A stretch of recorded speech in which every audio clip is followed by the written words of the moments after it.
بائیں دیکھتا ہے تو انسان اپنی عزت نفس کو مجروح ہوتا ہوا دیکھ کر کے سخت تکلیف محسوس کرتا ہے۔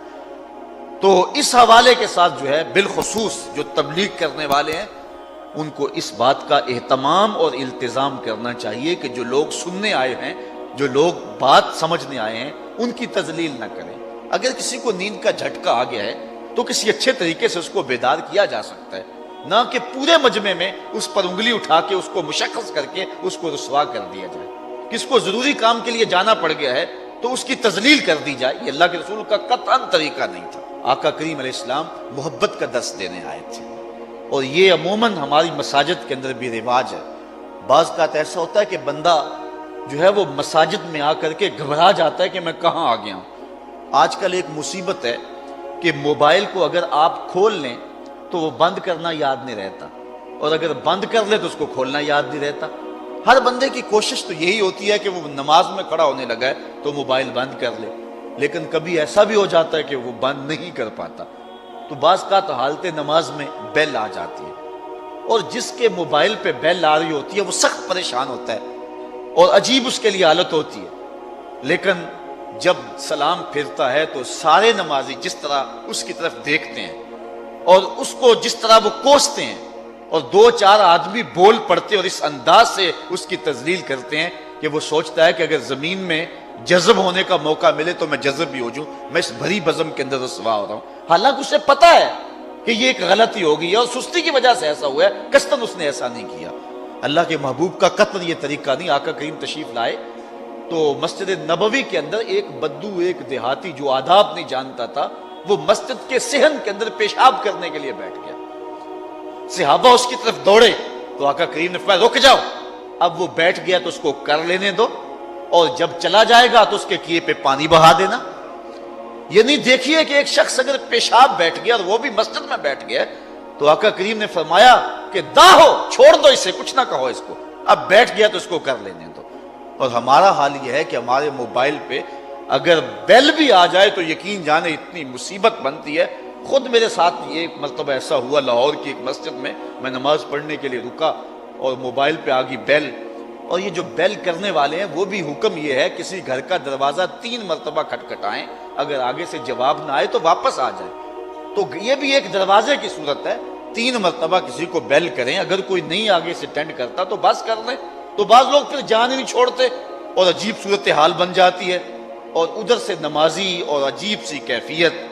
اور پھر کیا ہوا، جب سلام پھرا نا تو پھر جو حال کیا ان لوگوں نے میری جانب، جس طرح گھور کے دیکھے کہ کھا جائیں گے، کوئی ادھر سے کوئی مسئلہ بتا رہا ہے، کوئی ادھر سے مسئلہ بتا رہا ہے، تو عجیب قسم کا رنگ ڈھنگ بن گیا، بہت پرانی بات ہے۔ تو بہرحال جو ہے وہ یہ ایک عجیب سی صورتحال ہے، اس طرح ہمارے واعظین کا بھی طریقہ ہے، اور یہی وجہ ہے کہ لوگ ان کی مجالس کے اندر جو ہے وہ آتے نہیں اور بھاگ گئے ہیں، اس طرح لوگوں کی تذلیل کرتے ہیں اور اس طرح جو ہے وہ لوگوں کو رسوا کر کے رکھ دیتے ہیں۔ ہر شخص کا اپنا مزاج ہے۔ دیکھیے کوئی آدمی سبحان اللہ کہہ کے اپنے جذبے کا اظہار کرتا ہے، کوئی آدمی صرف سر ہلانے پہ اکتفا کرتا ہے، کوئی ایسا بھی ہے کہ جو بات کو سوچتا ہے اور اندر اندر جو ہے وہ اس بات کو اتارنے کی کوشش کر رہا ہے، اور کوئی ایسا بھی ہے جو آنسو بہا کے داد دیتا ہے، اور ایسا بھی کوئی ہو سکتا ہے جس کو تمہاری بات پسند بھی نہ آئے۔ لازمی تو نہیں ہے، مسلط تو نہیں ہے بات، اس لیے تم لوگوں کے اوپر چھوڑ دو نا بات۔ اور تم نے یہ کہا کہ بس سبحان اللہ کہنا اور ہاتھ کھڑے کر کے کہنا، اور ہاتھ بھی دونوں، اور پھر ہمارے نقیب جو حال کرتے ہیں یہ دکھڑے ہیں، یہ میرا مضمون تو نہیں ہے لیکن مضمون کے ضمن میں بات آگے اور میں کر رہا ہوں۔ وہ جس طرح وہ کرتے ہیں کہ جس نے مدینے جانا ہے وہ ہاتھ کھڑا کرے، ایک مجلس میں نے کہا میں مدینے جانا بھی ہے اور ہاتھ بھی نہیں کھڑا کرتا، یہ کوئی لازم ہے کہ جو ہے وہ تمہارے کہنے کے ساتھ مجھے ٹکٹ مل جائے گی، اور عجیب سی کہانی ہے۔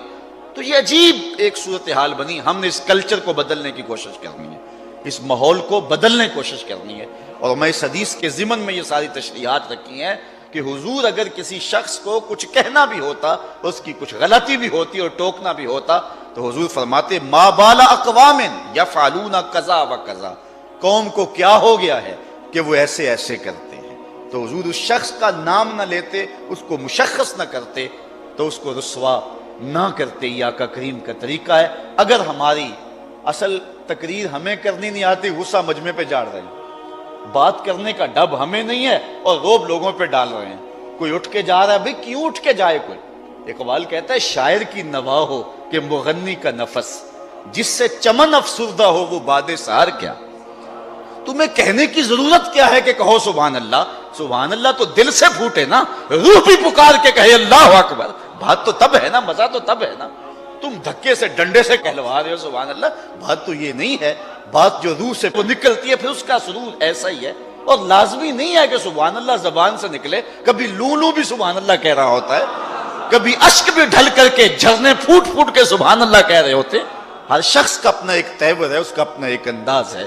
تو آقا کریم اس بات کا لحاظ رکھتے، اس بات کا خیال رکھتے کہ حضور مشخص کر کے کسی کو یوں نہ کہتے، بلکہ فرماتے ما بالا اقوام یفعلون کذا و کذا، کہ لوگوں کو کیا ہو گیا ہے کہ وہ ایسے ایسے کرتے ہیں۔ ہاں اگر پیار کے لہجے میں اگر آپ کسی کو ترغیب دے بھی لیں تو وہ اور بات ہے، لیکن کسی کے اوپر مسلط ہو کر کے اور جو ہے وہ اپنے مزاج کے مطابق بالکل آپ اگر سوچیں کہ ہر ایک کا مزاج بن جائے تو یہ ناممکن ہے۔ اختلاف سے کائنات کا حسن ہے اور کائنات کا جمال ہے۔ حضرت ابو بکر صدیق خاموشی سے اللہ کا ذکر کرتے تھے اور حضرت عمر رضی اللہ تعالیٰ عنہ اونچی کرتے تھے۔ ایک دن حضور نے دونوں کو بلایا، کہا تم آہستہ آہستہ کیوں تلاوت کرتے ہو اور تم بلند آواز سے کیوں کرتے ہو؟ تو حضرت عمر رضی اللہ تعالیٰ عنہ بولے کہ میں شیطان کو بھگاتا ہوں اور سوئے ہوں کو جگاتا ہوں۔ تو فرمایا اے ابو بکر تم آہستہ آہستہ کیوں قرآن کی تلاوت کرتے ہو؟ کہا جس کو میں سناتا ہوں وہ آہستہ بھی سن لیتا ہے۔ تو ہر شخص کی کیفیت اپنی ہے، ہر شخص کی کہانی اپنی ہے۔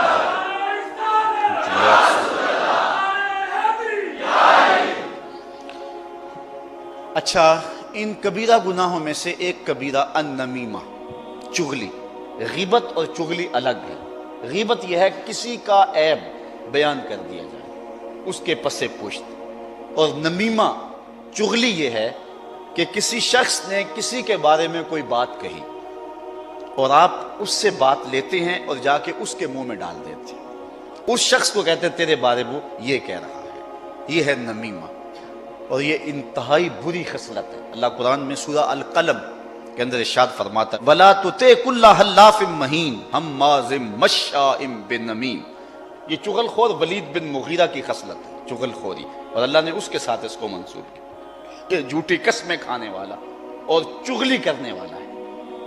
اس نے حضور علیہ السلام کو مجنون کہا تھا اور اللہ تعالیٰ نے اس کے نقص گنوائے، اور اس کافر کے نقائص میں سے ایک نقص یہ تھا کہ یہ چغلی کرنے والا تھا۔ جس طرح مکھی گند اٹھاتی ہے نا اور جا کے پاک کھانے پہ رکھ دیتی ہے، اپنی اپنی قسمت ہے نا۔ شہد کی مکھی کا اپنا مقدور ہے، جب شہد کی مکھی کڑوا رس بھی چوستی ہے چھتے تک پہنچنے تک میٹھا کر لیتی ہے۔ اچھا یہاں پیار کی بات سناؤ، وہ میٹھا کیسے ہوتا ہے؟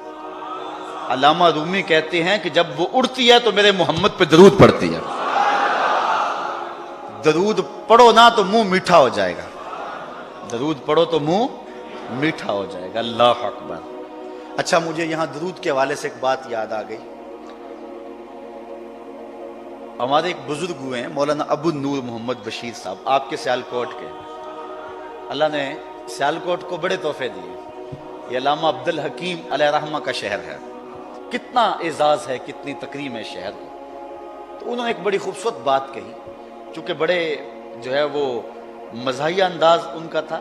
انہوں نے اپنی کسی کتاب میں لکھا کہ عرب میں رواج یہ ہے اور عرب کا انداز یہ ہے کہ جب دو آدمی لڑ پڑے نا کسی معاملے میں تو تیسرا آدمی گزرے نا تو ان کو وہ لڑائی سے ہٹانا چاہے تو وہ کیا کہتا ہے؟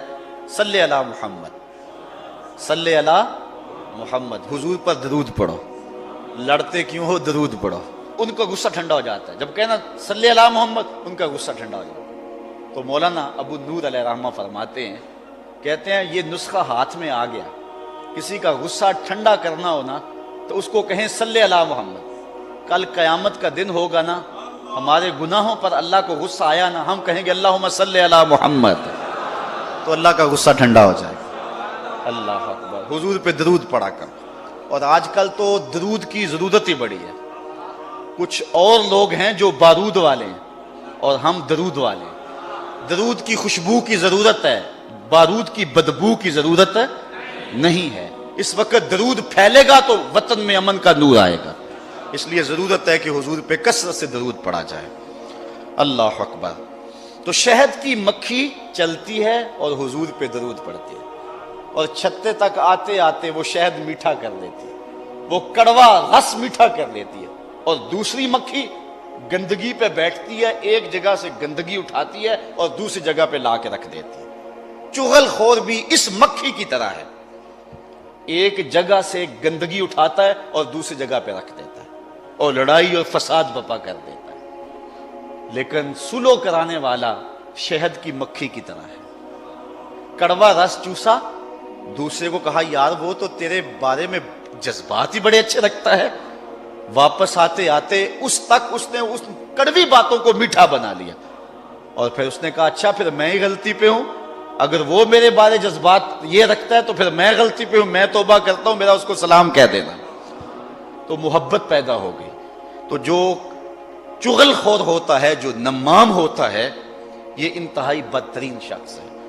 اور بخاری مسلم دونوں میں روایت ہے، حضور نے ارشاد فرمایا لا يدخل الجنت نمام، چغل خور جنت میں داخل نہیں ہوگا، چغل خور جنت میں نہیں جائے گا۔ اور ایک حدیث میں آتا ہے مر النبی صلی اللہ علیہ وسلم بقبرین، حضور گزرے دو قبروں کے قریب سے، تو حضور کا جو خچر تھا وہ بدک گیا، تو آقا کریم علیہ السلام نے فرمایا انہما یعذبان، ان دونوں کو عذاب ہو رہا ہے، اور آگے فرمایا وما یعذبان فی کبیر، کوئی بہت بڑی بات سے عذاب نہیں ہو رہا، ان میں سے ایک تو چغلی کیا کرتا تھا، اور دوسرے کے بارے میں فرمایا کہ وہ اپنے پیشاب کے چھینٹوں سے نہیں بچا کرتا تھا۔ ایک حدیث کے لفظ حضور نے فرمایا استنزہوا عن البول فإن عامۃ عذاب القبر منہ، پیشاب کے چھینٹوں سے بچا کرو، عام طور پہ قبر کا عذاب انہی چیزوں سے ہوتا ہے۔ تو فرمایا ایک تو چغلی کیا کرتا تھا، اور دوسرا حضور نے ارشاد فرمایا کہ وہ پیشاب کے چھینٹوں سے نہیں بچا کرتا تھا۔ حضور نے ان کی مرض کو دریافت کیا۔ حکیم حاذق وہ ہوتا ہے جو مرض بھی پہچانے، تشخیص بھی کرے، بعد میں تدبیر بھی کرے۔ پھر آقا کریم